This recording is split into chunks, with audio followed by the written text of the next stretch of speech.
Amis actifs, bonjour. Me voici très heureuse de vous retrouver ce jour dans les petites chroniques de Cindy, les conseils tremplins pour booster votre carrière, pour réfléchir ensemble aux causes qui peuvent être à l'origine de votre mal-être au quotidien dans votre vie professionnelle.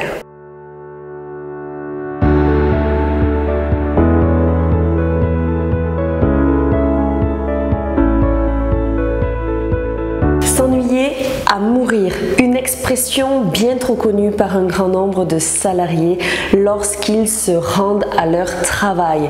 Ils regardent l'heure, une heure leur semblant être une éternité.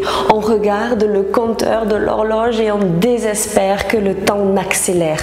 Ceci est apparenté à ce que l'on appelle le bore-out. Contrairement au burn-out qui relève d'un surmenage où nous sommes extrêmement sollicités tout au long de la journée, le bore-out a au contraire pour vocation de susciter chez le salarié un ennui qui peut être vécu comme mortel. Une étude anglaise a ainsi mis en lumière que chez les personnes qui étaient atteintes de ce syndrome dénommé le bore-out, on relevait le double de risque cardiovasculaire que chez une personne qui s'épanouit et qui vit pleinement sa vie professionnelle. Si le burn-out ou surmenage est aujourd'hui reconnu comme une maladie professionnelle, le bore-out, quant à lui, reste un sujet tabou. Il est en effet difficile de verbaliser que l'on est payé à ne rien faire. Il est difficile de dire que l'on s'ennuie et qu'effectivement, tandis que nos collègues croulent sous le travail, nous, on ne fait rien.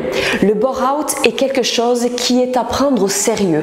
En effet, un salarié qui s'ennuie est conduit à devoir vivre avec ce que l'on appelle l'oisiveté. L'oisiveté manque de stimuler notre intellect et le manquement à cette stimulation génère un ennui profond qui peut en arriver à nous faire perdre confiance en nos aptitudes, en nos qualités intrinsèques. Le risque étant que nous en venions à occuper le temps en grignotant davantage, en allant fumer plus souvent, autant de choses qui expliquent la statistique que j'énonçais précédemment selon laquelle on reconnaît que les personnes s'ennuyant dans leur vie peuvent en venir à présenter des pathologies graves à terme. Pour 10% de la population, s'ennuyer au travail ne présente pas un enjeu de gravité notable, pour la bonne et simple raison que le travail pour ces mêmes personnes ne représente pas un vecteur d'épanouissement important. En revanche, pour les 90% restants, les personnes estiment insupportable de s'ennuyer au travail.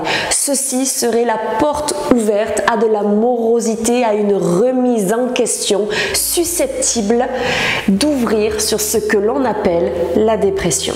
Les raisons de l'ennui au travail peuvent être multiples. Dans la fonction publique, par exemple, un certain nombre de fonctionnaires peuvent se retrouver au placard dans la mesure où ils ne peuvent pas être licenciés, où leurs postes n'ayant plus lieu d'être ont été vidés de leur sens. De la même manière que dans le privé, il se peut encore qu'une parcellisation des tâches ait tellement été mise en place que le sens du travail n'y est plus et que l'ennui à ce titre-là reste prépondérant. Pour s'en sortir, prendre du recul est essentiel pour les personnes qui ont connu ou qui connaissent encore à l'heure actuelle la placardisation. Hormis la démission, il n'y a pas véritablement d'échappatoire.